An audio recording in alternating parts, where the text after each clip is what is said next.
मैं संकट एवं विपदाओं से भयभीत नहीं होऊंगा। संकटपूर्ण दिन आने पे भी मैं भागूंगा नहीं, वरन आगे बढ़कर कष्टों को सहूंगा। तुम मुझे खून दो, मैं तुम्हें आज़ादी दूंगा।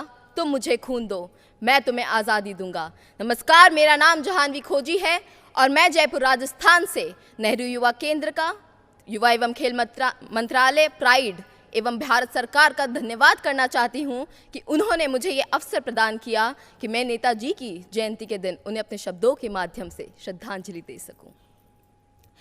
तो ऐसा क्या है जो बोस को युवाओं का आदर्श बनाता है?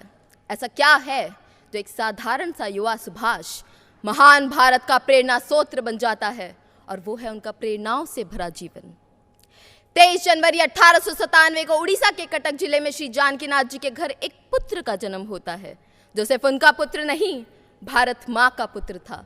संपन्न परिवार, भाई बहन जो सब होते हुए भी वसुधैव कुटुंबकम की विचारधारा पे चलते हुए सभी भारतवासियों को अपना परिवार मान ले, वे बोस जो अंग्रेजों के शासन में कड़ी मेहनत का परिचय देते हुए भारतीय प्रशासनिक सेवा के चौथे स्थान पे अपना नाम दर्ज करवा ले, वे बोस जो भारत की अवस्था और अपने लोगों की दुर्दशा को देख सभी सुख सुविधाएं छोड़ अपने वतन को लौट आए, वे बोस। वे भारतीय स्वतंत्रता संग्राम का ऐसा अध्याय लिख रहे थे जो आज के नए भारत की नींव है। फिर चाहे वो आज़ाद बैंक हो या आज़ाद हिंद फौज का गठन, जो आज भी विविधताओं में एकता की प्रतीक है। जहां वर्तमान परिप्रेक्ष्य में आज भी महिलाएं अपने अधिकारों के लिए संघर्ष कर रही है, वहां 1943 में रानी झांसी रेजिमेंट अंग्रेजों से लोहा ले रही थी और ईंट का जवाब पत्थर से दे रही थी। बोस महिला सशक्तिकरण को सिर्फ एक विचार नहीं, भारत की हकीकत बनाना चाहते थे। मगर दुर्भाग्यवश स्वतंत्र भारत का सूर्य देखने से पहले ही मातृभूमि ने अपने प्रिय पुत्र को खो दिया। मगर शरीर खत्म हो सकता है, विचार नहीं। आज़ादी वह विचार है जिसके लिए मैं मर भी जाऊं, लेकिन यह विचार मेरी मृत्यु से थमेगा नहीं। हजारों लोगों में अवतार लेगा, पनपेगा तब तक जब तक ये देश स्वतंत्र नहीं हो जाता, तब तक जब तक मेरा भारत आज़ाद नहीं हो जाता। और आज़ादी सिर्फ और सिर्फ अंग्रेजों से नहीं, कुप्रथाओं कुविचारों से आज़ाद भारत, धर्मनिरपेक्ष भारत, भारत जो विविधताओं में एकता का प्रतीक है, वो भारत जिसका स्वप्न नेताजी ने देखा था। तो क्या है नेताजी की विरासत? या ऐसा कहूं कि कौन है नेताजी की विरासत? मैं हूं नेताजी की विरासत, आप है नेताजी की विरासत, और भारत का वो युवा है नेताजी की विरासत जो अमृतकाल के समय में भारत को नई बुलंदियों पे लेके जाएगा और उनके स्वप्न को साकार करके दिखाएगा और भारत को विश्व गुरु बनाएगा। है समय बड़ा तूफान प्रबल, है समय बड़ा तूफान प्रबल, पर्वत झुक जाया करते हैं। अक्सर दुनिया में लोग समय में चक्कर खाया करते हैं, लेकिन कुछ ऐसे होते हैं इतिहास बनाया करते हैं। यह उसी वीर इतिहास पुरुष की अनुपम अमर कहानी है जो रक्त कणों से लिखी गई, जिसकी जय हिंद निशानी है, जिसकी जय हिंद निशानी है, जिसकी जय हिंद निशानी है। धन्यवाद। जय हिंद, जय भारत। देवी और सज्जनों, आप सभी को मेरा नमस्कार। आज मैं रोहिणी एम, ईश्वर की अपनी धरती केरल से नेहरू युवा केंद्र संगठन तिरुवनंतपुरम का प्रतिनिधित्व कर रही हूँ। मातृभूमि के रक्षक, सदैव राष्ट्रवादी, भारतीयों के प्रेरणा स्रोत नेताजी सुभाष चंद्र बोस, ये सिर्फ एक नाम नहीं बल्कि युवाओं के अंदर क्रांति की ललक पैदा करने वाली एक चिंगारी है। नेताजी ने अपने कॉलेज के शुरुआती दिनों में ही बंगाल में क्रांति की वह मशाल जलाई जिसने भारत की आज़ादी की लड़ाई को एक नई धार दी। राष्ट्रीय आंदोलन में उनका योगदान अंग्रेजी अखबार फॉरवर्ड में लिखने से लेकर कलम चलाने से लेकर आज़ाद हिंद फौज का नेतृत्व कर अंग्रेजों से लोहा लेने तक का रहा।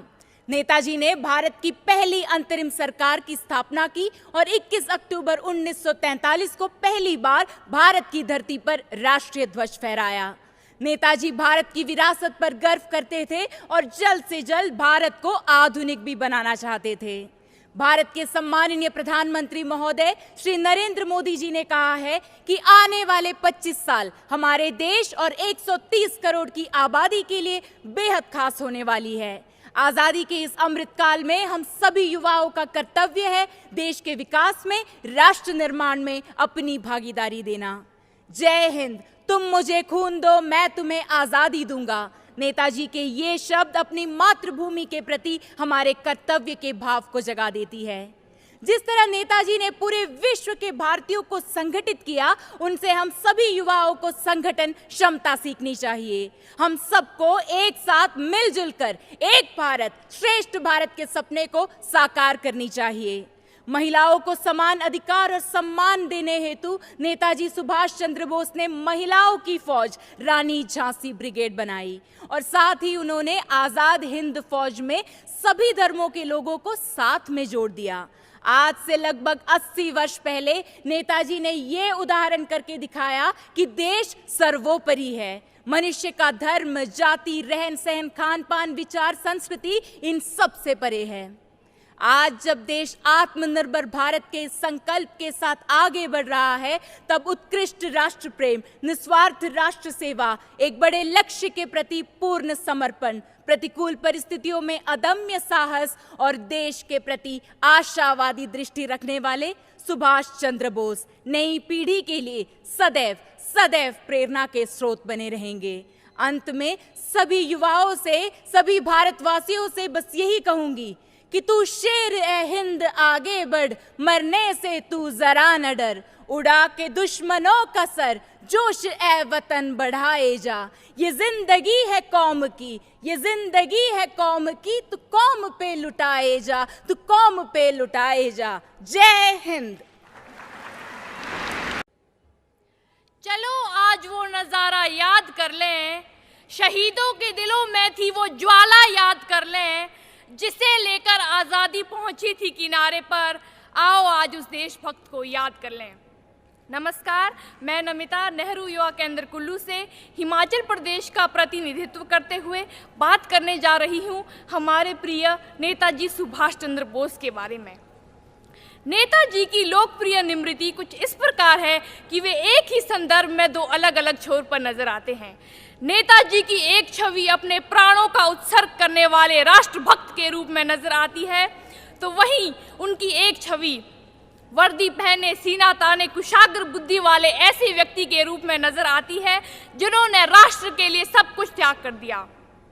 एक नेताजी की मृत्यु वायुयान दुर्घटना में हो गई थी, परंतु एक नेताजी सुभाष चंद्र बोस आज भी हम सबके बीच भारत में विद्यमान है। आज जब भारत आज़ादी का अमृत महोत्सव मना रहा है, तो हम सबका कर्तव्य है कि हम नेताजी के योगदान का नव भारत के निर्माण में उपयोग करें। हम देखें किस तरह 21वीं सदी के हिंदुस्तान के लिए नेताजी प्रासंगिक है। इस बात में कोई संशय नहीं है कि आर्थिक रूप से सक्षम होना किसी भी राष्ट्र की बुनियादी चाह है। ऐसे में यह देखना अत्यंत रोचक होगा कि क्या नेताजी के पास कोई आर्थिक मॉडल था, क्या उनकी कोई अर्थनीति आज भी प्रासंगिक है। सन 1938 में दिए गए हरिपुरा अधिवेशन के अध्यक्षीय भाषण से नेताजी के आर्थिक विचारों का पता चलता है। नेताजी दो तरह से आर्थिक सुधार की बात करते हैं, कृषि सुधार और औद्योगिक सुधार, जो अमृत काल युग में जीवन को सरल बनाता है।